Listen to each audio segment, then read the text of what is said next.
Deus se identificando com o homem. E o Verbo se fez carne, habitou entre nós, e vimos a sua glória como a glória do unigênito do Pai, cheio de graça e de verdade. Evangelho segundo escreveu o apóstolo João, capítulo 1, versículo 14. Verbo aqui dá o sentido de Jesus, o comunicador de Deus aos homens.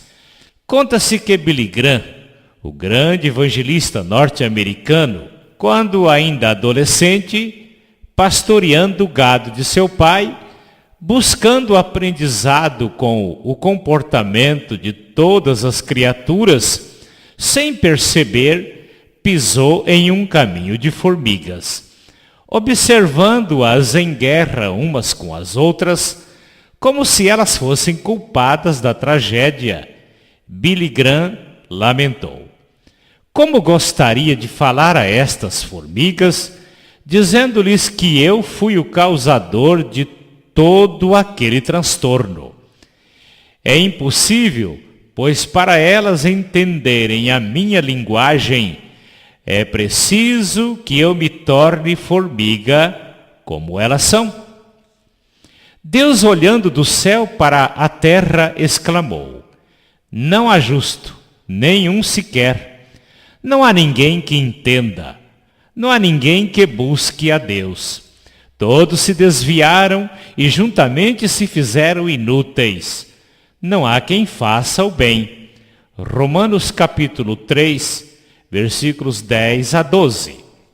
Billy Graham concluiu: eu não consigo me tornar formiga, mas Deus, na pessoa de Jesus, se tornou homem para nos dizer que Deus nos ama e quer dar sentido às nossas vidas, resgatando-nos para Ele. O menino Deus na manjedoura. Para que a humanidade entendesse a linguagem e o propósito de Deus para com ela, veio ao mundo como bebê, passando por todo o processo da geração do ser humano. Lucas 1:35 registrou o diálogo do anjo Gabriel com a Virgem Maria, anunciando-lhe como a mãe geradora do corpo biológico de Jesus. Lucas capítulo 1, versículo 31. A jovem Maria, questionando, disse: como isso acontecerá, visto que nunca tive relações íntimas com homem algum? O anjo Gabriel respondeu-lhe dizendo: o Espírito Santo te envolverá ou te cobrirá com a sua sombra. Lucas 1:35.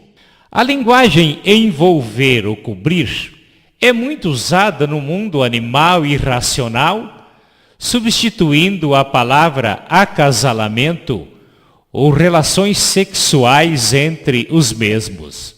Exemplo: o boi cobriu a vaca e a mesma teve um bezerro. Para que as gerações humanas continuem, é necessário haver relações íntimas entre homens e mulheres. Deus, usando a linguagem humana através do anjo Gabriel, disse que o Espírito Santo engravidou a Virgem Maria. 9 meses depois, ela deu à luz ao menino Jesus. Lucas capítulo 2, versículo 7. Jesus se identificando como pastor. Para Deus, o título pastor é o mais adaptável e nobre no relacionamento entre Deus e os homens, pois o mesmo significa alimentar as ovelhas com o melhor pasto, saciar a sede com a melhor água, oferecer todos os cuidados constantes ao rebanho e mantendo sua presença permanente com as ovelhas.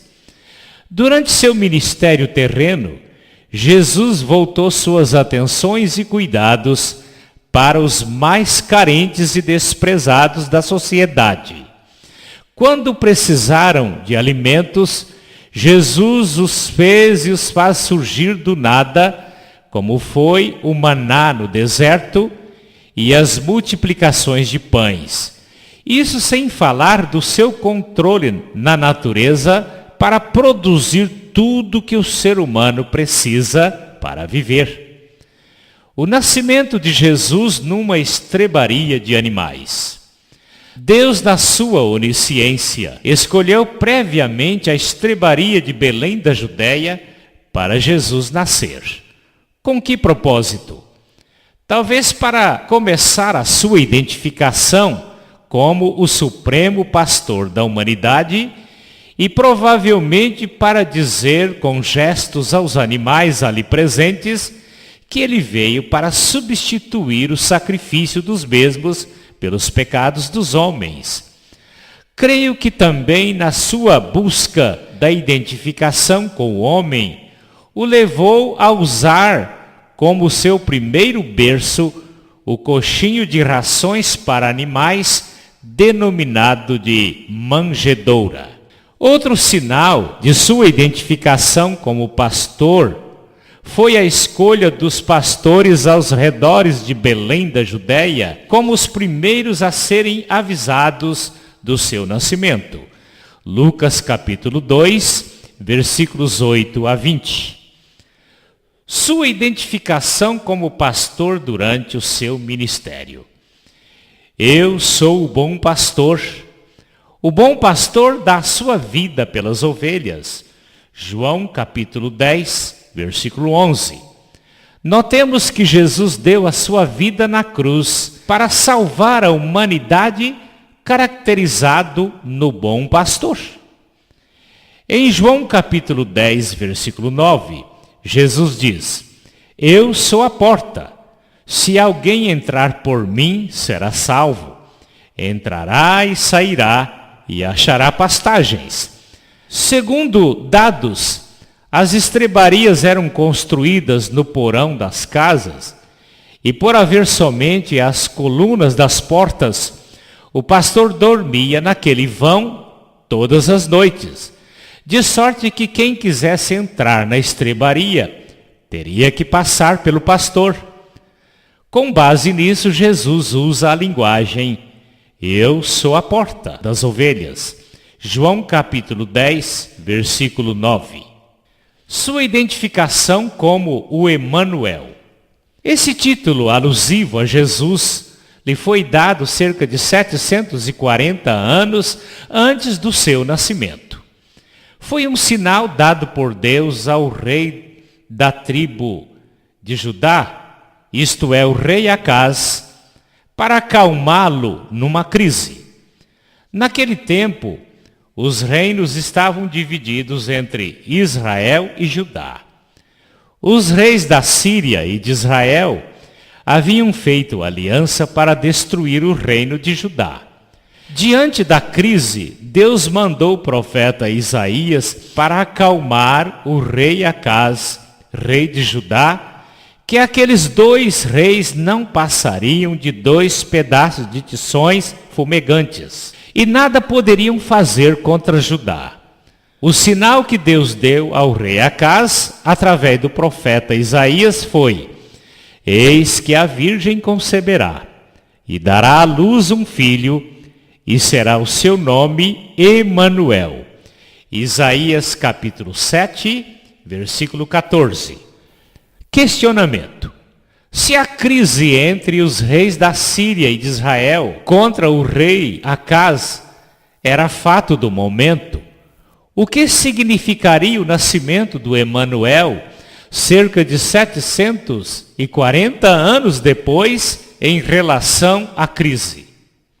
O conceito era: se o nascimento do Emanuel seria de uma virgem da tribo de Israel, Judá seria preservada para o cumprimento da profecia. Assim sendo, o rei Acaz poderia ficar tranquilo, pois ninguém poderia destruir o reino de Judá. O Emanuel e a igreja. Para o rei Acaz e a tribo de Judá, Emanuel significa Deus conosco. Para a igreja de Jesus Cristo, tendo cada membro como templo do Espírito Santo, o Emanuel significa Deus em nós. Mateus 28 e versículo 20 registrou a promessa de Jesus antes de sua ascensão ao céu. Eis que eu estou convosco todos os dias até o fim dos tempos. Mateus capítulo 28, versículo 20. O rei Davi, com a visão do Supremo Pastor, escreveu o Salmo 23, com o qual concluiremos esta mensagem com alguns destaques. Os versículos 1 e 2 do Salmo 23 fala do pastor provedor de todas as necessidades biológicas de suas ovelhas.